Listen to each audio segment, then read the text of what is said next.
Salut l'équipe, c'est chaud là, on va parler de ça ce matin, on va aller voir aussi tous les petits indicateurs qui nous intéressent, dont certains qu'on n'a pas vus depuis un moment. C'est parti avec un BTC qui perd 1% ce matin.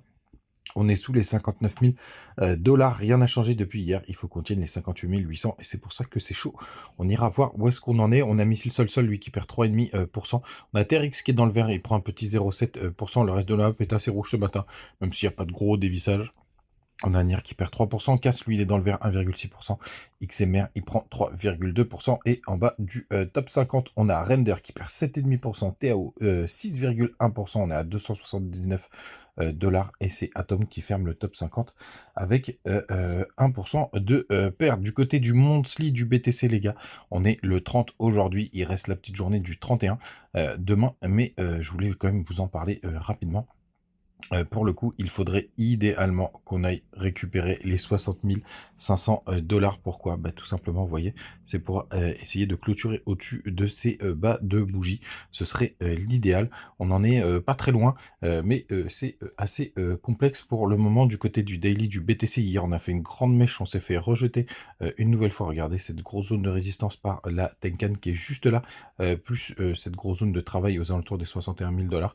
On s'est fait rejeter salement. On va voir si on arrive à passer dans le twist du nuage. Ce serait l'idéal aujourd'hui. Vous voyez, c'est l'endroit le plus faible et ou entre aujourd'hui et demain, mais idéalement aujourd'hui puisque j'aime pas les cassures, moi qui interviennent le week-end. En tout cas, du côté du daily du BTC, une nouvelle fois, vous voyez qu'on est en train de travailler les 0,38,2, hein, vous le savez. Il faut impérativement clôturer au-dessus des 58 800. C'est 850, hein, j'ai ajusté mes fibos hier, j'ai vu qu'ils n'étaient pas très bien mis pour le coup. Et regardez ce qu'on pourrait réussir à faire. Idéalement, ce serait un petit W. Quand on passe en line, on le voit un petit peu mieux, même s'il est un peu moins précis. Mais en tout cas, vous savez ce qu'on vise, les gars. J'ai complètement sauté.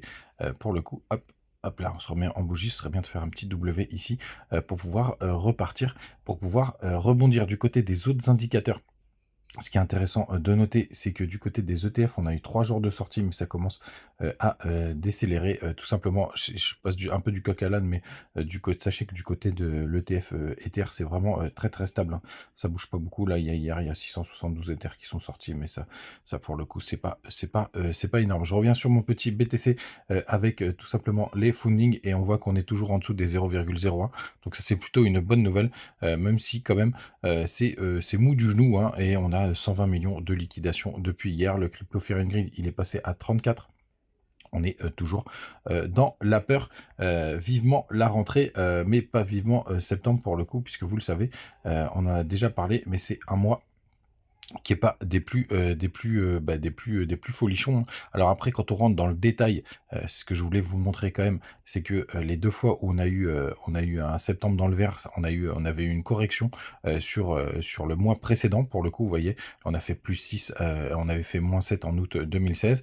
L'année dernière, on a fait moins 21 en août 2023. Donc on est ressorti avec un plus 4. Et là, vu qu'on est dans le rouge, on a déjà un petit peu plus de probabilité de finir dans le vert, puisque tout simplement, ça n'est jamais arrivé que le mois d'août soit vert et que le mois de septembre soit vert. Regardez, vous voyez juste ici, c'est jamais arrivé. Par contre, c'est déjà arrivé que le mois de septembre soit vert systématiquement parce que le mois d'août a été rouge. Donc ça, c'est plutôt un indicateur qui est plutôt une bonne nouvelle pour le coup. Après, on n'a jamais eu de très très grosses corrections, à part en 2014 où on avait fait moins 19% et 2019 où on avait fait moins 13%. Alors c'est vrai qu'on a un cycle qui ressemble pas mal à 2019, donc pourquoi pas. Mais vous voyez, on a vu un mois d'août qui était à moins 4, ce qui est pas énorme pour la volatilité du BTC. Donc septembre, oui, c'est un mois vert, c'est un mois rouge historiquement, mais là on est dans une configuration où on peut avoir tout simplement du vert. Pour le coup, en tout cas, c'est ce que nous dit le passé, qui ne présage pas cette grande phrase des performances futures, tout simplement. Et en plus, en mois de septembre, je crois que c'est le 18, on va voir la réponse des pivots de la Fed. Justement, du côté des news importantes aujourd'hui, du côté, donc on est le 30, juste là, hop. On a le Core PCE Index, tout simplement, ce qui est très important, et non, ça c'est en euros, le CPI, on s'en moque, et pour le coup, qui va nous donner quand même des infos sur les chiffres de l'inflation. Donc à 14h30, ça risque de pas mal bouger aujourd'hui, faites attention, c'est un indicateur qui est énormément regardé de la part de notre ami Jérôme Powell, pour le coup. Je voudrais essayer de vous dire si on a justement, je crois que ouais, je crois que le FOMC, hop, ça doit être là les chiffres, donc ce sera la semaine du 15 ou du 20. On regardera d'ici là, mais c'est là qu'on va voir les chiffres enfin des taux d'intérêt qu'il faudra regarder de très très près. Où est-ce qu'il est mon truc? Bon, je crois que ça devrait être mercredi 18 hein. De mémoire, c'est pendant le FOMC qu'on va voir les réponses. Comme ça, vous êtes au courant du côté des autres infos. Mais avant tout, n'hésitez pas à nous rejoindre du côté de Telegram. Vous avez toujours les petits bonus, BitGet, BingX, mais Bitmart et Mexe. Pour le coup, oui, c'est un beau moment pour recharger. Alors, les cryptos que j'ai rechargés, vous le savez, pour l'instant, elles sont plutôt en négatif. Rien de bien méchant, hein, vous le savez. Il y a de la volatilité pour le coup. Donc, rien de très très grave de ce côté-là, alors qu'on est en train de titiller une nouvelle fois les 58 800. Je suis toujours dans mon trade de TH. Vous voyez, on a fait un joli positif quand on a fait le petit pic hier. Pour l'instant, on essaye de faire un petit bear flag pour le coup, qui pourrait se sortir par le haut.